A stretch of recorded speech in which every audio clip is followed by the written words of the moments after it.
What did your first sale at 28 Norfolk Street, Paddington teach you?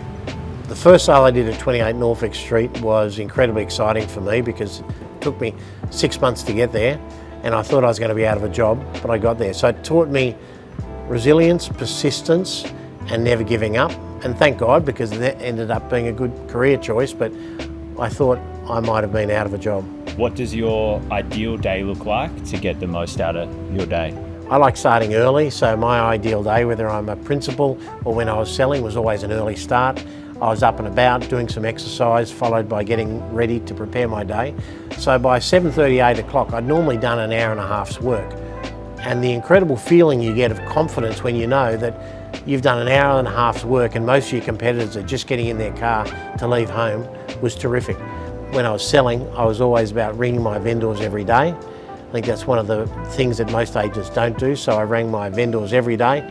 I rang my best buyers twice a week, and I rang every buyer that inquired on every property. So for me, it was about making everyone that I was serving feel great. So I didn't leave the office till about 11, so I was in the office from at least 7 a.m. till 11, and then from 11 until I went to sleep, I was basically out in the field, seeing people face to face that were thinking of buying and selling. When you started McGrath, did you believe it would become what it is today? My aspiration when I started the company was to have the best real estate company in the world. So therefore I had a high expectation, and I think that draws you in a certain direction. It ensures you have high standards and you employ the best possible people. So I guess I knew that we were creating something special. In the early days, what do you believe you were doing differently to everyone else? I think we did a lot of things differently or innovatively in the early days. I actually looked at what the industry was doing traditionally and then what could we do differently. So for example, the industry used to use black and white photography. We did sketch drawings for our properties. The industry used to write their own ads. We got a professional copywriter to come in and write the ads so they sounded better. So we were looking at every little thing the industry was doing and could we do it differently and better. Everyone else was doing in-room auctions, we were doing on-site auctions. So we're always looking for an edge, and I think in real estate, it's not as much about doing a lot of things no one else is doing, it's actually about doing everything else that others are doing, but doing it a bit better. You talk a lot about momentum. When it's missing, how do you start building it? Look, a streak starts with one. A lot of people out there, they're looking at someone like Matt Steinway or Alex Jordan thinking, how could I ever achieve that? Well, I can tell you, I knew both of them before they were in real estate or when they weren't doing big numbers. And it's a matter of one day at a time, just treating everyone well. One listing follows into another one. Then at some point you get into momentum, then you get into leveraging the momentum and you reach tipping point. So it's one of those things that it feels like you're doing a lot of things consistently for a while that doesn't make a difference until it does. And at which point you grow very quickly. I'm sure there's been a lot of them, but what mindset shift made the biggest difference to your career?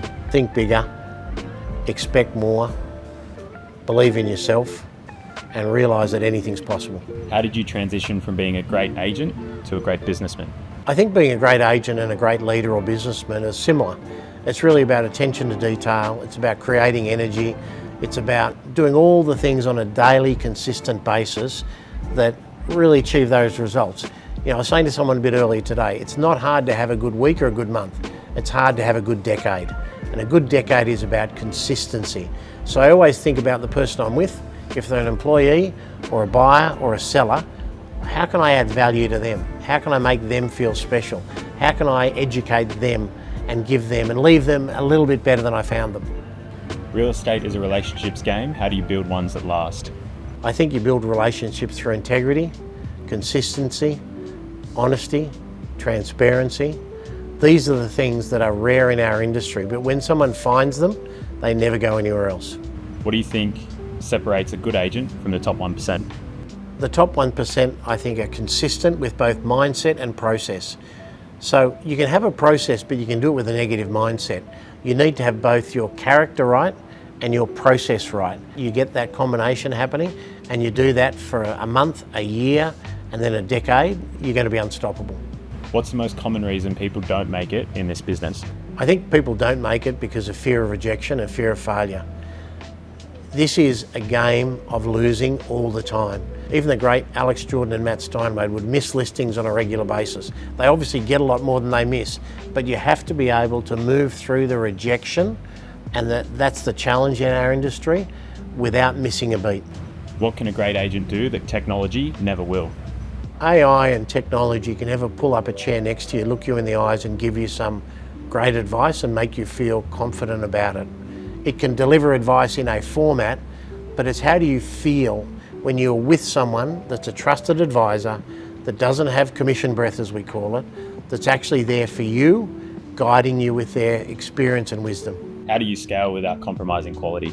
I think you first have to realise that you can scale and improve quality.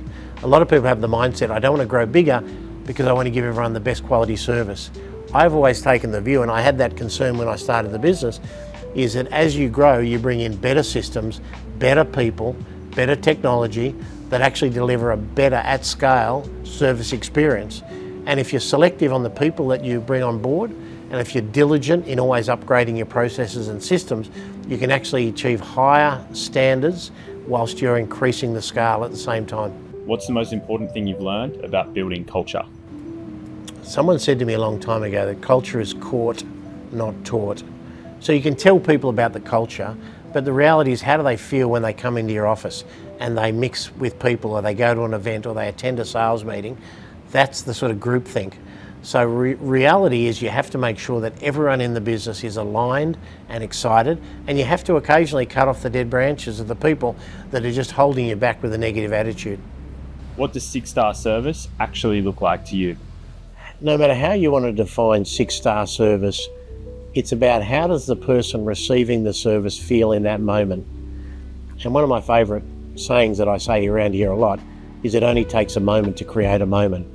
So it doesn't take lots of money and lots of time to create a moment of specialness. Remembering someone's name, looking them in the eye, greeting them, walking them to the meeting room rather than pointing in the direction. These are little things, but they make people feel special.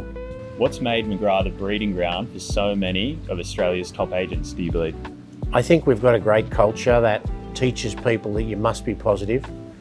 I think we've got a strong skill base, and all the things that we've spoken about today, it's about how do you bring together character and process, and we do that as a company. People pick up on it, most of them stay with us, which we're delighted, and some go out elsewhere and they're successful elsewhere, which we also are proud of. Who's been your biggest influence or mentor in your career? Dr. Fred Gross was by far the greatest impact on my career. I met him about 30 years ago, and he was an amazing person that taught me not just about business, but more importantly about life. What advice do you have for agents navigating an uncertain market? We talk about the inner market as the only one that matters, because economic factors you can't control. The variables that are happening out there that are impacting a lot of the Australian market at the moment, you have zero control about. Whether it's the budget, whether it's interest rates, whether it's what's happening in the Middle East, you can't impact that. All you can impact is the conversations you're having, your attitude, your product knowledge, and these are the things that make the difference. So from my perspective, that's how you deal with this market, is you actually just lock yourself in your own inner market and you control what you can control. What has been your secret to becoming one of the most recognised names and brands in the industry? I think loving what I do has been probably the most important factor, but I have a lot more. I tell my team I'm at Everest Base Camp. We're still going after Everest, so as much as it's very kind what some people say about our success to date, our success is where we're going to end up in the next 10 years. So I'm excited about that. I think thinking big has been critical. Treating everyone like royalty is vital.